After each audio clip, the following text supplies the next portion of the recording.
Adriano, le génie que le football a perdu. Secret du vestiaire. Épisode 1.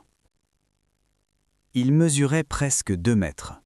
Il frappait plus fort que tout le monde. Et pourtant, Adriano n'a pas été battu par un défenseur. Il a été battu par la vie. Adriano Leite Ribeiro, l'un des plus grands talents que le football ait connu, et l'un des destins les plus brisés de l'histoire du jeu.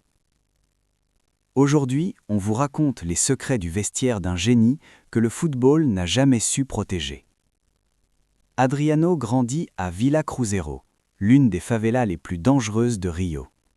Violence, pauvreté, peur quotidienne, mais un ballon comme échappatoire.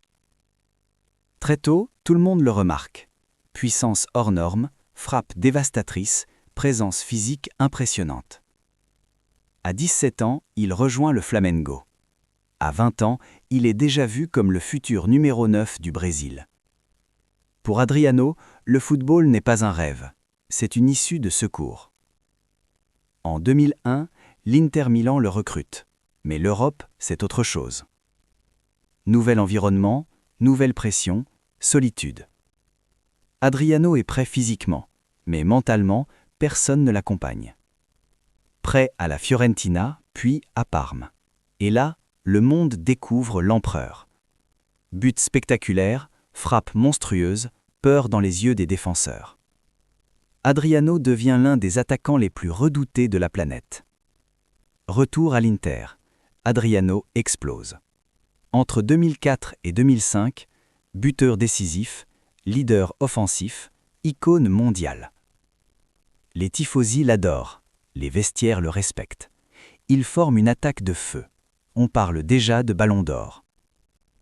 Adriano est au sommet du monde, sans savoir que le pire arrive. En 2004, son père meurt brutalement. Adriano s'effondre.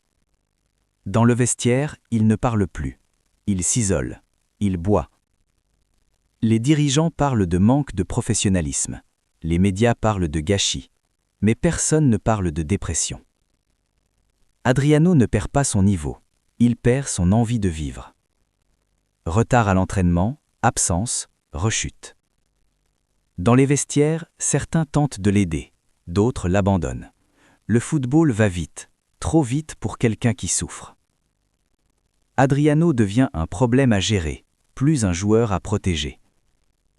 Adriano quitte l'Europe. Il retourne au Brésil, à la favela, à ses racines.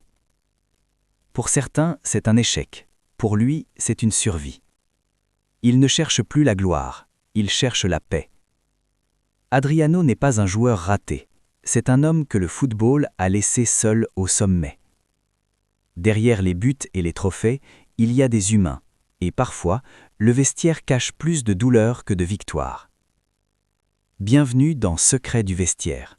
Ici, on raconte le football autrement. Si cette histoire t'a touché, abonne-toi à Secret du vestiaire. Ici, on raconte le football autrement. Et dis-moi en commentaire, penses-tu qu'Adriano aurait pu devenir l'un des plus grands de l'histoire si sa vie avait été différente ?